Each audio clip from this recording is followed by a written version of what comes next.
इस साल के अंत में महाराष्ट्र विधानसभा चुनाव है। राज्य के कई दिग्गज नेता अपनी राजनीतिक भविष्य तलाशने में जुटे हैं। लोकसभा चुनाव 2024 में महायुति गठबंधन को मिली शिकस्त के बाद एनसीपी गुट एकला चलोरी की नीति अपनाई हुई है। अटकलें लगाई जा रही हैं कि विधानसभा चुनाव में अजीत पवार गुट अकेले चुनाव लड़ सकती है। इसी बीच बुधवार को अजीत पवार ने एक बड़ा बयान दिया है।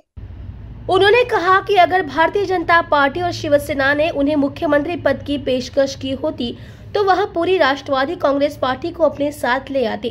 कर्मयोगी एकनाथ संभाजी शिंदे के विमोचन के मौके पर बोलते हुए अजित पवार ने मजाक के तौर पर कहा कि राजनीति में वह सीएम शिंदे और उप मुख्यमंत्री देवेंद्र फडणवीस दोनों से सीनियर है। इस कार्यक्रम में सीएम एकनाथ शिंदे और देवेंद्र फडणवीस भी मौजूद रहे।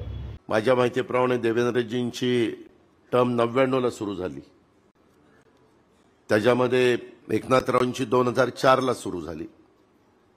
ह्या सगळ्यांच्या मध्ये विधानसभेमध्ये सिनियर मी आहे। मी 90 ला बॅचचा आहे। हे बाकीचे सगळे माझ्या मागचे आहेत, परंतु सगळे माझ्या पुढे निघून गेले, मी मागच राहिलोय। मित्रांनो, गमतीचा भाग जाऊ द्या। शेवटी ज्या त्या गोष्टी ज्या त्या वेळेस घडत असतात। मी गमतीनं काहींना म्हणालो, अरे तुम्ही ज्यावेळेस एकनाथराव शिंदेंना सांगितलं तुम्ही जर आला इतके आमदार घेऊन तर मुख्यमंत्री करणार, मला सांगायचं मी तर सगळी पार्टीच आणली असती। काय शेवटी जे नशिबात असतं तेच होतं, आपलं आपलं काम करत राहायचं।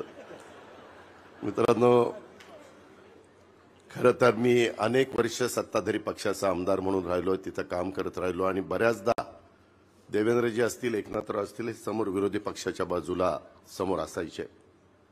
परंतु आमच्यामध्ये कधी कटुता, कधी दुरावा, कधी कुठेतरी एकमेकाच्या बद्दल खालच्या पातळीवर जाऊन टीका टिप्पणी करणं, अलीकडच्या काळामध्ये माझ्यासारखा कार्यकर्ता विचार करत असतो, ठीक आहे काही राजकीय मतभेद होत असतात, काही घटना घडत असतात, परंतु तुमच्या माझ्या महाराष्ट्राला सुसंस्कृतपणा शिकवण्याचं काम हे स्वर्गीय यशवंतराव चव्हाण साहेबांनी केलेलं आहे।